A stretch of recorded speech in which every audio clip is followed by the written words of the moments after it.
Good afternoon. Welcome to Walking Trade Live on this festive last show of the year. So this is it, last show, and obviously it's been a crap year with COVID. There's something called Brexit, which seems to have been ignored. That's going on as well. But this is going to be a lively show. I've got two great guests to make this a fun one. And today, with the topic is what do you boys and girls do on site this time of year for a laugh? Christmas parties. Who ends up falling asleep on roundabouts, hugging Christmas trees because they're pissed up? Get the comments in. Let's read the stories out, and then we've got a really big decision to make by the end of the show. I'm in Ireland with the old woman. I've got to decide which one of these I'm having at the end of the show. So I need help choosing. We'll get on to that in a minute. Now, I put on my social media earlier. I'm going to announce a first, and I think this is great news to finish a shit year. I've recently been asked to be an ambassador for the construction in the Lighthouse Club, which is an honour, especially with what I went through with my mental health struggles. And what I want to do is give back. The first thing I'm doing is I bought a little place south of London, and I'm going to develop it and sell it. Now, I would like to do the first social media trades build. So everyone I've met through this show, through filming, through presentations, whatever, I would like to get you involved. So please send a message to On The Tool. It doesn't matter if you're a chippy, spark, plumber, roofer, scaffolder, digger driver, it doesn't matter. Get involved. The only thing I'll ask is I want you to donate 10% of your wages to the Lighthouse Club. I've got a supplier who's going to donate 10% of material costs, and I will donate 10% of profits. We can start off next year with a good fundraiser as well. Just before we kick the show off, I'm obviously not with my little people, so Boo and Scridge, I love you loads, and I will see you on Boxing Day. Now, this is where the fun starts. We've got two great guests. Tony, who is he's a chippy actor, run nightclubs, you name it. He's in Essex, and he's joining us. We've also got the digger driver, the man himself, down the bottom there. So welcome to you both. First of all, just like to welcome everybody to the show. Tony, great to have you. What's your best Christmas story? Now, with your lifestyle and what you've done, mate, how can you sum that up in a minute? Blimey, that's a difficult one. But no, I'll tell you the best Christmas story, and it's very tame. But we lived in a place called Rayleigh, and a lovely little house there. Still one of the best pseudo Georgians down there, actually. Built it for ourselves. We all moved in. My little girl was little girl. My daughter was about 7, I suppose, and she wanted a windy house on the garden. So she's got a bed Christmas Eve. Me and my dad had already thought it out. We bought it in panels, and we're up the garden with torches at night. Yeah, and because the way we planned it was just a box, and we put it together with a lid. It looked like one of the Georgian houses that I was building currently at that time, and a little portico on the front. So she woke up in the morning from nothing being in the garden to this little Georgian house with little Georgian windows, all the door that opened. Like I said, a proper little portico, and yeah, it was one of the nicest things. Not funny, but touching. It was a treat. It's great to hear. Great thing, Tony. Us trades can do that, and we may not have lots of cash, but we can do lovely things for people in a time of need. And sorry, Nick, you're welcome on board, mate. You're a digger driver, so I guess that you pick about like hell on jobs. What's your best story, Christmas wise? Well, there can be a few out there. What would you say, on site or out of site? On site. What have you done in that digger of yours? Having a crack. What's the best thing you've done? Well, we've had a mate who gets stuck in a load of slop, and I told him not to walk across. And basically, he's got to walk across. I've got a little bit of slop sitting in the bucket, and I'm just there teasing him, shaking the bucket above his head. He's getting covered in it. But he was head to toe at the end of it. But we had to pull him out, get the bucket over, and just get him to hold on and pull him out. There's been a couple of times. Yeah, go on. Were you not tempted to leave him in there? Found his own way in, he can find his own way out. I have been tempted. Last week, actually, one of the dumper drivers, we told him not to drive across the field. He's gone all the way across the field, and he's got stuck, and he's kept sitting there for about maybe We left him there for about a half hour trying to pull his bumper out, going side to side. And in the end, he's shouting over to us to call them out. We're all just sat there like, no, he made him walk out of it. Brilliant. Now, Carl Rogers, 10% of the earnings off the job. Yes, mate. What I'm looking at doing, just back to the charity project, is anyone that comes along, if you charge £1,000 for your bit of work, then 10% of that, £100 to the Lighthouse Club. And we'll do a little bit of this maybe early in the next year. But back to today's topic. I've got to say, this is a brilliant story, and this is a Christmas party. Now, everyone watching us trades enjoy a beer, and let's say, I would say, well, there's only one way of putting it. We're a lot more leery than office workers generally, aren't we? So I did a Christmas party for my guys years ago, and one of the guys, who remain nameless, but his name begins with a G, he knows who he is. He got absolutely rattled within, I think he must have started at lunchtime without us knowing, because by 4 or 5 o'clock he couldn't stand. We walked into this bar, there was about 12 of us, and he decided to jump on the Christmas tree and hug it. So this thing's hit the deck. There's baubles everywhere, tinsel everywhere, lights flashing. So we got kicked out. We hadn't even had a drink. And then managed to get him into another pub where basically he was launching beer over everyone. We had to send him home. Got a phone call from his missus at 2 in the morning saying, where is he? Where is he? Said, well, he's come home 10 minutes ago. We've walked outside and there's a massive roundabout with about 4 different junctions off it, roads off it to different parts of the areas nearby, and he's asleep in the middle. So fair play. We left him there, obviously. He was comfortable, so we let him sleep. Thanks for everybody watching. We are talking about funny stories over Christmas. What are we looking forward to next year? Let's just say hello to Garth McKinn from Idaho, USA. Hopefully you guys are a little bit more chirpy than we are over here, because it's a little bit doom and gloom. Who else have we got? Carol Brogan. Her boss showed up semi-formal Christmas party last year, dressed up as Spock from Star Trek. Now listen, this is what trades do. We've got to have a crack. This is why I'm dressed like a tit today. It's Christmas. You'll like this one. You know the nightclub I mentioned? We're building it. We've got the club. Yeah, we've got the club finished. And we've got the club finished, but the front bar wasn't finished, which was like a separate pub. And I'll say their first names, Kenny and Roger. All great drinkers. I nearly said something else there. All great drinkers, love the sherbet. So the club used to lock up completely of a night time. There was nothing in there, just lock it up. Everything was locked up. We had the comedians working there and all that sort of stuff.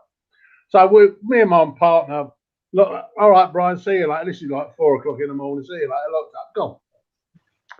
Got a phone call.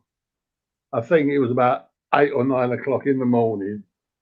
Can you come and get us out of here? Kenny and Roger had managed to get us all locked in, and we're drunk as skunks on our phones. Yeah, that's the absolute truth. Never forgot it. And we just laughed.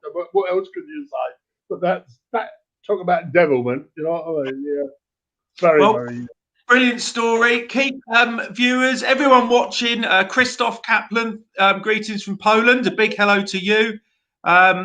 Hello to Matthew Holden. He said hi. George West, amongst others. So keep stories coming in. Christmas. What have you done to wind up your workmates? Wrap them up in tinsel, throw them in the river. Listen, it's going to be quite fun. So don't be ashamed, get them in. Anyone that is keen on joining this charity project starting January, if you add me on Instagram and just get in touch through that, it's Andy Stevens TV. Get in touch and let's raise some money next year for the Lighthouse Club, which is our construction industry charity. And we're also going to have a great crack. So more stories. Well, another one which I'd like to sort of put to you, and it's almost giving the game away, because I reckon a few might have done that this year. Are you two both aware these fake scratch cards where it's a guaranteed win? Now, you can buy I had a neighbour, let's say he was a few golf bats short of a full set, and we're all sitting there, cup of tea, fag in the morning, sitting around.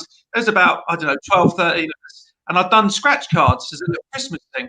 Now, everyone knew his was a guaranteed win, and it looked similar to all of ours. And he's scratching off. You could see his eyes. He's like, no. And one of the boys filmed. I've got to get the film from somewhere. He chucked his teacup in the air. That smashed all over the customer's drive.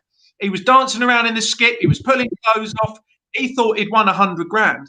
And we had this go on all day. He put money on horses. Oh, no. He went out and bought loads of stuff in the supermarket for his lunch. And then at the end of the day, no word of a lie, I said, you want to check that scratch card?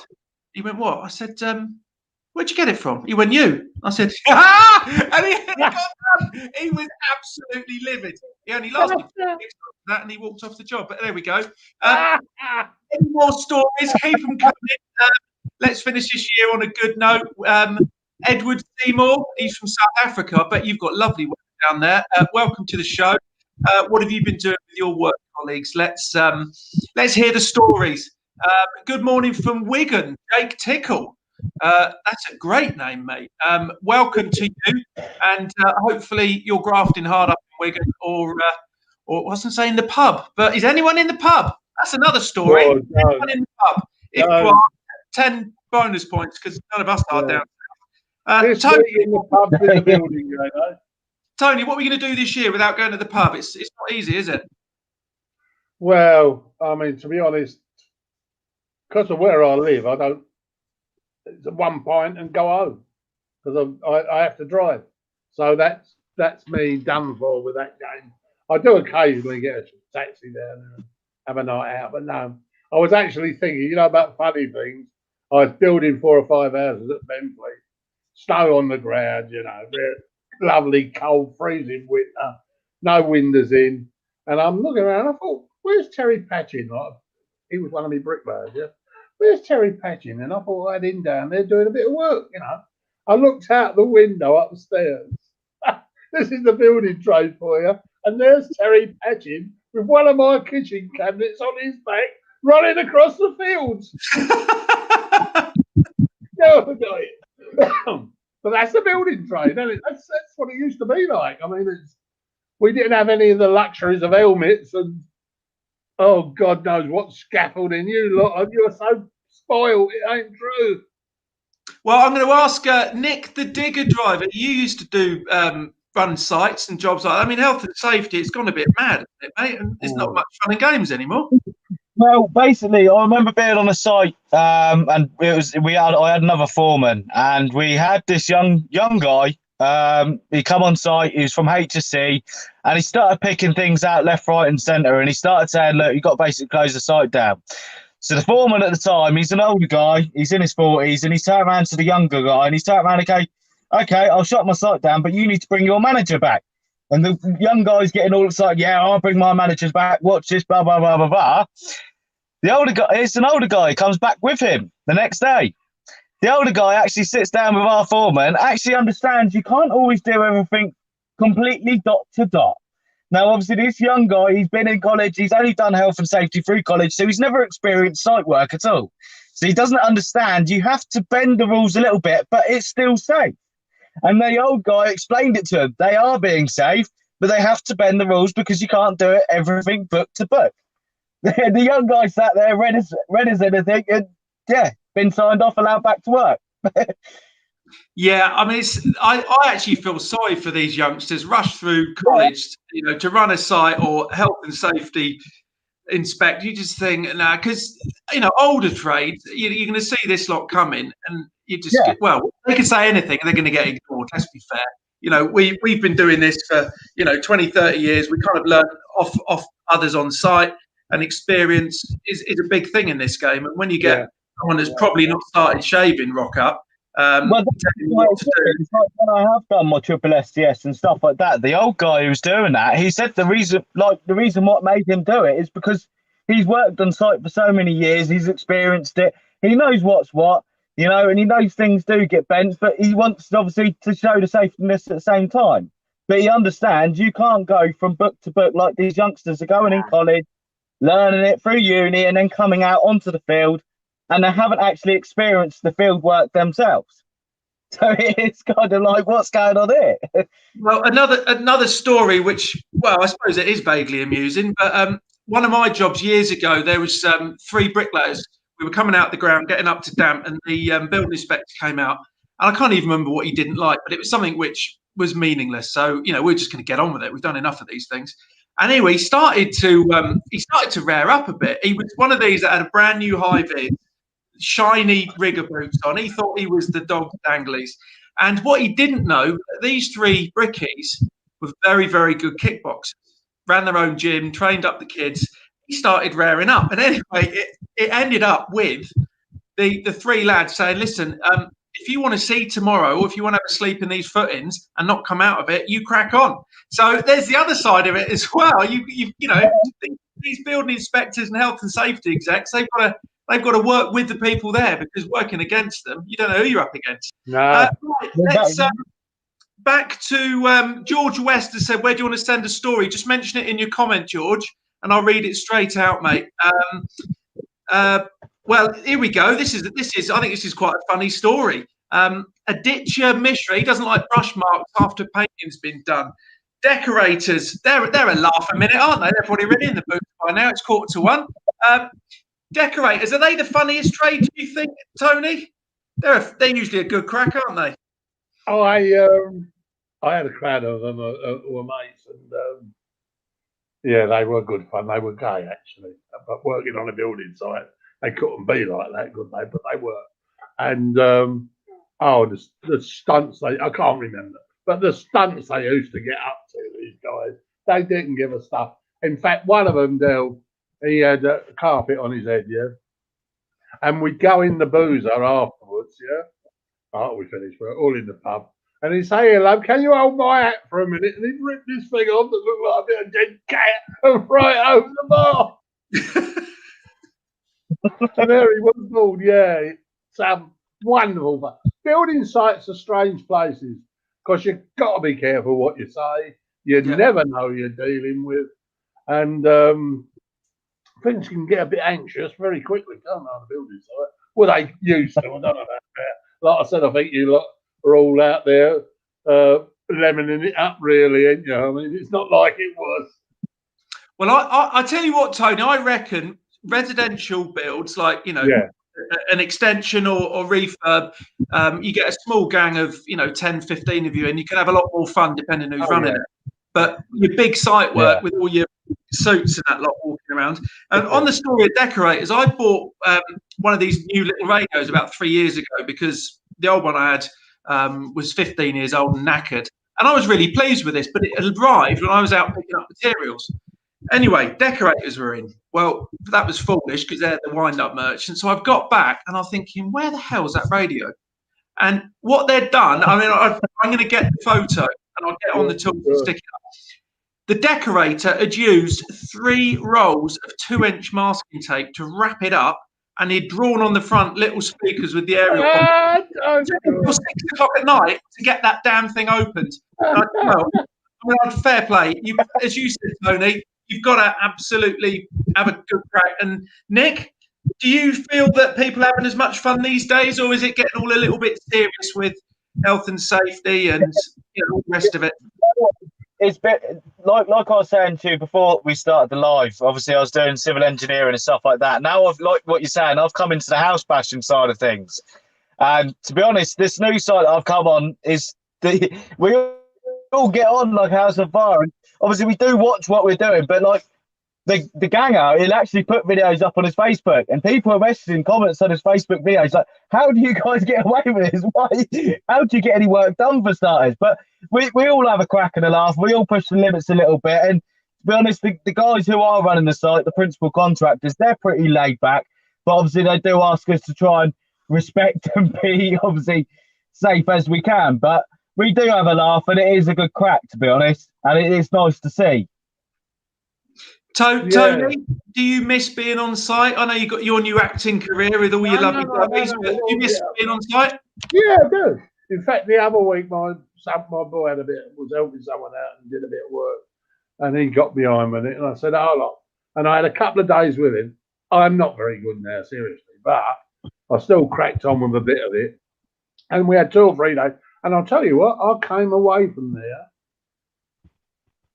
feeling worthwhile. Yeah. You've done something which I wouldn't say I didn't hate like buggery. I did. It took me days and days and days to get over it. But it made you feel like you were doing something. You had something to offer again. Yeah. So from that side, I do miss the building game. Yeah. Of course you do. It's in your blood, isn't it? You can't help it. It is. Well, it is in your blood. And what you said, Tony, about that story at Christmas when you went out at night and built that little Wendy house. Yeah, exactly. I mean, I'm not being biased, but unless you're a tradesperson, no one else can be able to do that because we do it all day, every day. I can just imagine Litland Space. Yeah. See, that's I remember. It was unbelievable because it's magic, isn't it? It weren't there last night, and there it is. It's still there, standing there in the morning. And, it was. Yeah, something else. Bloody good fun. And I'm trying to think of some of the other stuff. We did do some silly things, but I can't remember it all. One of my best ones was, I could have shown them to you, but I had one of my mates, because I paint as well, I do a bit of proper painting, and but he this pal of mine, who was my decorator, yeah, used to decorate all the houses when we were building. He was a decorator. He was a painter and decorator. But he was good. He had stuff in the Tate and everything, yeah. So I'm waiting for him one morning because I used to pick him up most mornings, but I'm waiting for him. And it's getting later, and it got about 10:30. I'm moaning at my wife saying, "Where is he? He ain't turned up." He rolled in with 2 rolls of paper under his arm. And he said, "I'm sorry, Tone, I was up all night doing these." And they were the 2 most beautiful portraits of our kids. I've still got them hanging in my house. Yeah. Oh, wow. What a lovely story. I couldn't moan at him, could I? No. What a brilliant. Yeah, that was great. Yeah. Lovely story. Sorry? Lovely story, Tony. Love it. Yeah, love it. And he was a very nice, very bohemian. Used to play Congo drums with the Rolling Stones and all this lot. Yeah, but great character to me. Yeah. Well, Aditya Mishra, thanks very much for your story. One of his workers was pasting floor paper. He really did one of the best designs on an entire 2000 carpet, but forgot that the 2 feet square where he was standing and kept his tools. Unfortunately, he had to fix that 2 feet by pasting another 10-foot design. I mean, sometimes us trades do literally leave ourselves in a corner. Oh, yeah. Seen the videos on the tools with these people that are putting down a resin, flooring or a garage floor, and they're just stuck at the end thinking, how do I get out of here? I tell you the worst thing I did, and I did this quite a few times because sometimes I can be a bit divvy. When we do a lot of self-leveling, the latex self-leveling compound you knock up, you work your way to the door so you can go at the end of the day. The amount of times I've left my keys on the windowsill, I had to wait. The only way of doing it, I had to put lumps of 4x2, put 2 stuck together, so you got 8 inches, and then duct tape them to your trainers so you can walk across the floor. As you come back, you've got to start troweling it. I mean, I did that loads of times. So, just want to go back to the charity project. If you do want to get involved, add me on Instagram, Andy Stevens TV, and I'll let you know more about it because can't wait to start next year, raise some money for the Lighthouse Club, which are doing an awful lot through us because it's a difficult time, run up to Christmas. People are losing their jobs and struggling with the money and stuff. So, get involved with that. George West, thank you for your comment. He worked on a milk powder packing line. This is going to be a good one. 25 kilo bags of powder. So it sounds like a modern day bag of finish or soft sand. At the end of the line was a palletizer that stacked the bags 8 high and then cling wrapped it. Well, one guy was getting on our nerves. We grabbed him and pushed him against the pallet, full on the machine. It cling wrapped him to the side of the pallet, and we grabbed the fork and put it in the stack 4 high, went for lunch. George, you legend! That is brilliant. And now, one thing, George, do let us know how long did you leave him cling wrapped? Because it would have been tempting to leave him overnight, I must admit. So, Nick, do you reckon, mate, while we're on a nice sort of lively show to finish this year, do you think any other industry have as much fun as us trades? Because I don't. To be honest, I don't see much any more fun than what it is on our sites and stuff, to be honest with you. We're always trying to throw lumps of mud over to the other gang over the other side of the field. Always having a bit of game of baseball with the old digger as well. Now that is something I think we need to sort out for next year. A properly organised game of baseball with diggers. Different drivers can, we can see how far it can be hit. Maybe we could do, I don't know, sort of ground workers against, the rest of the trades or something. We'll get on the tools to get that sorted. I think we should have some. That's another thing. Obviously, do you know what? Being in the ground worker environment, I think we probably are the funniest breed. In all honesty, because we're the first ones in sight and we're always the last ones to leave. Last one's out, yeah. All the stories and stuff that we see with the other trades coming in and out, it's just a great laugh, and you see it from start to finish. It's true. It is true, isn't it? As you say, ground workers are always first there, and generally, can be last out, finishing off with driveways, getting everything cleared. So, I think we should. I think on the tools, let's get some sort of site Olympics sorted out. Ground workers against the rest. I think we could have an absolute scream on that. While I'm on the subject, so let me just quickly read the comment out from Nigel Dancy. Office workers don't know what they're missing. That is absolutely spot on. Thank you very much, Nigel. Totally agree with you. George, he's been back on. 2 hours we left it there. He's getting too loud. I tell you what, George, you deserve a pint for that story, mate. I don't know if your pubs are open near you, but that's a brilliant story. Fair play. Just while we're on the subject of On the Tools, can I just take this opportunity to thank George, who is working tirelessly in the background, keeping this show going. And massive thanks, George. He's the guy that no one sees that keeps this show going and puts in a lot of graft. So good man, George. I would buy you a pint, but I'm in lockdown. Right, on to the next topic. Let's talk about next year. It's about time we had a good year, isn't it, Tony? It can't get any worse than this one. No, I don't think it can, but I hate doing this, man. You shouldn't have got onto this subject because I'll be serious about it. I can't see it getting better. It's got to, mate. It's got to. I think rather than going down the road. How? Well, I think if you look at construction, this is a great thing about us. We were the first back to work after that lockdown in March. And okay, we weren't ready in terms of forms being filled in and health and safety checks and all that, but we're 10% of GDP and we're worth billions. The good thing is, out of everybody, apart from frontline workers, I think there should be quite a busy year for us trades next year. We're probably the biggest spending force in the country. Oh, without doubt. Our money. We do spend our money. Builders spend their dough because they work in crap circumstances. And the only way to get any fun out of it is to earn a load of money and spend it. And that's why most of us are so rubbish with money, because come Monday, we all need a sub. We're skinned. So I think out of all industries, we're putting much more in because, well, most of it's probably in the boozer. But there we go. Yes, exactly. Yeah. DJI official. He filled his apprentice boots with expanding foam. That is brilliant. That is brilliant. If you can get any pictures of the other ones you're doing, send them in. Do you know that stuff is lethal? And another story. Yeah, this is gospel. I've always had black vans because my black, that's my company logo on a black background. And I had an old Renault Traffic years ago, jet black. And we'd just put in these French patio doors before bifolds came in, these French patio doors. And I needed to go and get some foam from the van. And I'd gone out there. One can had exploded in the heat. Everything was stuck. So all the racking was basically chucked in the skip. I had one can left. Because of the heat, this thing was ready to go. And I've gone up to start foaming in the gap. And literally this thing's exploded, as you can imagine. So these French doors are covered. And what can you do? You've got to leave it to dry. You can't do it while it's wet. Customers come in and gone, what on earth happened to my French doors? What are you doing? Get it off now. I said, we've got to let it dry. We can't just look. And like you obviously show them and it sticks like shit to a blanket. So that stuff is linked. A story with somebody with expanded foam. Apparently, the guy was moaning that it was very cold. He was cold and all that. He'd gone and hung his coat up in the drying room.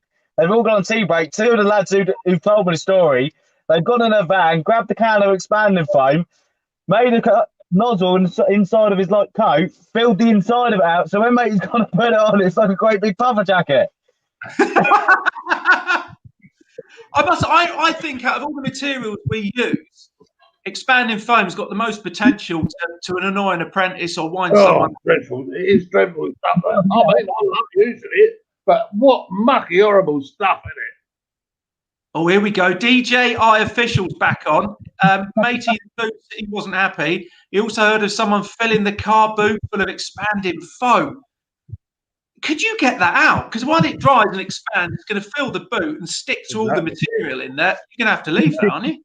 I think you're going to be able to cut it out. The story I heard was someone had it in because you can buy it in the drum sense, can't you? The liquid, and had it in a car, in a Merc, and it done the whole Merc, mate. Because when it went, it just didn't stop. And it wrote the Merc off. It was done for. It finished it. Yeah. Well, we've got a live Christmas comedy story. Nilesh Ladva's watching someone tile a splashback with silicone instead of adhesive. Now, listen, you DIYers out there might think that's acceptable, but we have tile adhesive for a reason. Tubes of silicone being lashed on, that's going to move like mad when doors are slammed and ground's going to pop, you name it. So thanks for that, Nilesh. Hello, DJI officials back on. This story gets better. Blew out the speakers in the parcel shelf. The car was taken to the record. That is super. Because I remember I had partial shelf speakers. They used to be brilliant when I was young. When I had my Ford Orion 1.6 injection gear, when I thought I was the bee's knees, and you cut your 6x9s into the parcel shelf. So I can just see that happening. Brilliant story. Thanks ever so much. We are coming to an end, unfortunately, with the last half an hour's flown by. Right, can I tell you one other story, Andy? One more, Tony. Go for it, mate. This is a nice little story again about kids. So I was just building my second house. And it was down the end of the road that I lived on. My wife at the time used to be a bit erratic. Anyway, so Karen, my little daughter, she was about 3 or 4 when I think about it. So, come on, Karen, we're going to go work today. We bowl down to this house, which I've got the shell up. I've got the first floor joists in, and I'm going to do the floor. I'm going to bash what we call bashing the floor down here. Because they weren't today's floor, it was all tongued and grooved, 6-inch boarding. So I've got nowhere to put her except upstairs on a little stack of bricks on the chimney breast, literally. And I said to her, for Christ's sake, don't you dare move. And I sat her there, got the boards up till I can get about 2 or 3 boards this side of the chimney breast. So now if she falls off, she's got to fall on the floor. And I'm cracking away, and who fell through the floor? And I'm hanging there by my ankles, and she's laughing at me. And I've never forgot that, and she still remembers it. And what nutty things you do there? Seriously, the nutty part was, what was I doing with this little tot sitting on a stack of bricks with nothing round her? There was just joists. Telling her not to move, and you're the one that went through the floor. We've just got to just read out a couple more because these are brilliant ones. He saw an electrician using a spirit level to install conduit for wiring on a canal boat. Fair play. They're sparks. Roscoe Foot pulled a labourer's pants down while 4 stories up a ladder holding 7-foot roof tiles, acting the big, and left him there for 10 minutes until the site manager gave me a 10 off. Top man, Roscoe. Love the story. Now, thanks ever so much for all these stories. I think the main thing that we've tried to get across is we're going to bit of humour for the end of a pretty crap year. Everybody watching, thank you. Oh, hang on, George West is back. I'll read this one. We also filled milk tankers at the end of the factory with milk. You dropped a pipe through the hole, through the top. The guy that was to start the first one didn't start the pump, so went down to the truck, couldn't find him. I heard a noise. It was him in the tanker. He'd dropped his keys, so in he jumped to get them, but he was too short to reach the manhole. George, I want to come and work with you. Get in touch. Let me know where you're working. Sounds like a right ball. Thanks to Tony and Nick, two brilliant guests today. As I say, thanks to George again, who's working tirelessly in the background, keeping this show going. Listen, it's been a crap year. Next year is going to be better. It can't be any worse. We're in a great industry. More importantly, enjoy your time off.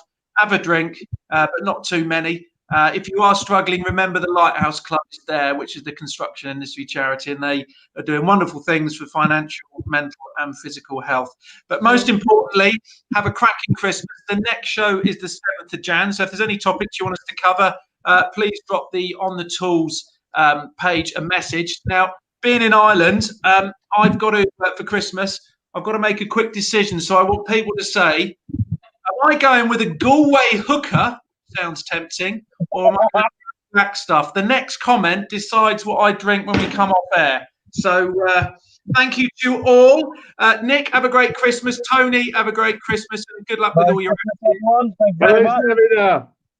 Guys and girls, go and have a drink and enjoy this time off, and next year will be a lot better. Go and enjoy yourselves and have fun. Toodaloo.